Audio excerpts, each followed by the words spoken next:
Assalamualaikum warahmatullahi wabarakatuh. Kembali lagi dengan saya Mona Rohmatul Jana dari Divisi Finance Accounting. Di sini minggu kedua di bulan Januari 2023. Di sini saya ingin sharing tentang 10 etika di tempat kerja yang dapat meningkatkan karir kita. Etika itu kan sangat penting diterapkan di segala lini kehidupan, termasuk tempat kerja.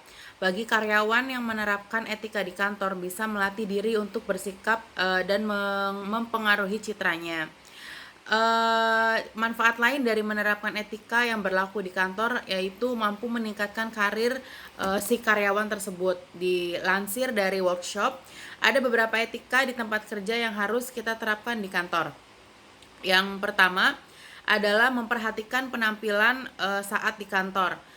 Salah satu bentuk penerapan etika di tempat kerja adalah memperhatikan penampilan. Sebaiknya kita mengetahui standar aturan berpakaian yang ada di kantor kita. Namun kantor kita tipikal perusahaan formal atau bukan, kita itu harus lebih bisa mengarahkan jenis pakaian apa yang kita harus kenakan gitu.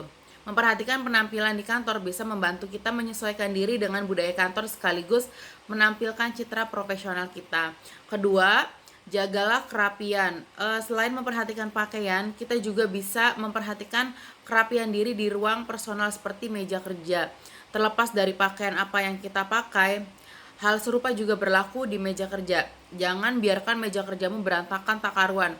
Tatalah meja kerjamu serapi mungkin, baik sebelum bekerja maupun setelah bekerja, karena kerapian meja kerja sendiri bisa mempengaruhi kinerja kerja kita untuk beberapa jam ke depannya.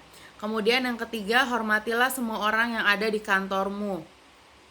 Setiap orang pasti ingin dihormati, begitupun dengan orang yang ada di kantormu. Untuk itu, cobalah untuk menghormati semua orang yang ada di kantor. Ada beberapa bentuk penghormatan yang bisa kamu lakukan untuk menerapkan etika di tempat kerja. Sebagai contoh, dengan tidak mengganggu rekan kerja yang sedang sibuk bekerja. Jika kamu malah mengganggunya, kemungkinan dia akan marah dan terus merusak hubungan kalian gitu. Kemudian yang keempat, pisahkan kehidupan pribadi dengan urusan pekerjaan. Contohnya di tempat kerja ada dengan tidak mencampuri urusan pekerjaan dengan kehidupan pribadi.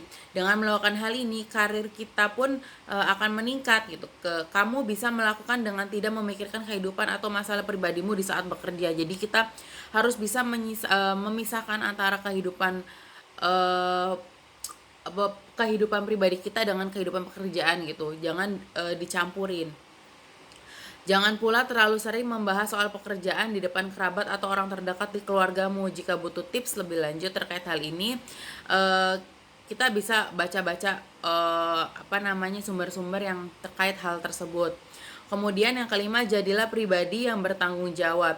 Bertanggung jawab merupakan sikap yang positif sekaligus etika di tempat kerja yang baik. Bila ingin karirmu meningkat, maka hal-hal ini patut kamu terapkan. Salah satu contoh dari bertanggung jawab adalah mengerjakan suatu pekerjaan atau proyek dengan sebaik-baiknya. Kamu juga bertanggung jawab terhadap hasil dari pekerjaan atau proyek yang digarap, terlepas hasilnya baik atau buruk. Saat hasilnya buruk maupun tidak mencari alasan. Bentuk lainnya adalah dengan tidak datang telat apabila diundang ke suatu tempat dan menyimak pembicaraan dengan baik di suatu rapat. Kemudian yang keenam, jadilah pribadi yang lebih peduli.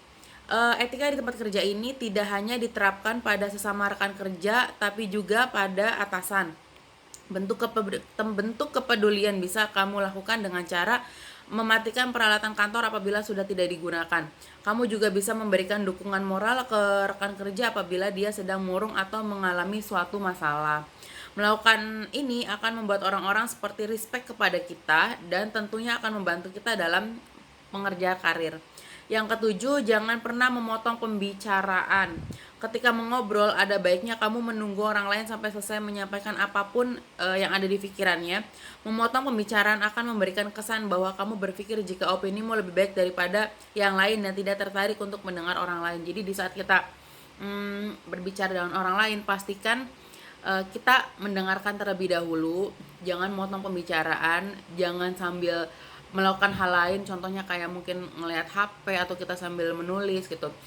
Di saat orang lain berbicara dengan kita, fokus sama apa yang dia bicarakan. Kemudian yang keenam adalah tepat waktu. Menjadi orang yang datang tepat waktu adalah salah satu etika di tempat kerja yang dapat membawa banyak manfaat untuk jenjang karir. Jika kamu lebih selalu datang telat, akan dianggap sebagai sosok tak profesional dan tidak menghormati aturan yang ada. Selalu rencanakan datang lebih awal sehingga apabila ada suatu hal yang terjadi seperti terkena macet, kamu tidak akan telat.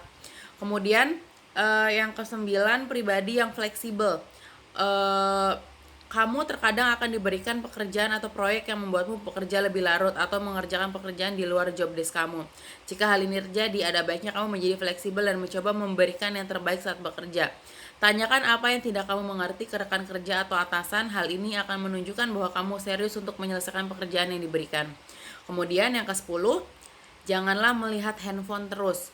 Ketika di kantor, sebaiknya kamu tidak menatap handphone terus-menerus. Hal ini akan menunjukkan bahwa kamu tidak mau bersosialisasi dengan rekan kerja. Selain itu, melihat handphone ketika sedang rapat pun akan memberikan kesan negatif karena kamu dianggap tidak memperhatikan apa yang sedang diobrolkan.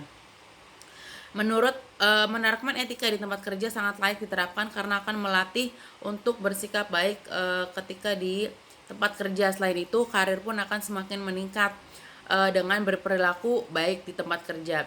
Itulah 10 etika di tempat kerja yang merupakan hal-hal yang harus kita lakukan. Semoga kita bisa mendapatkan hal yang positif dengan menerapkan 10 etika tersebut. Demikian video yang bisa saya sharing tentang 10 etika di tempat kerja. Kurang lebihnya saya mohon maaf. Assalamualaikum warahmatullahi wabarakatuh.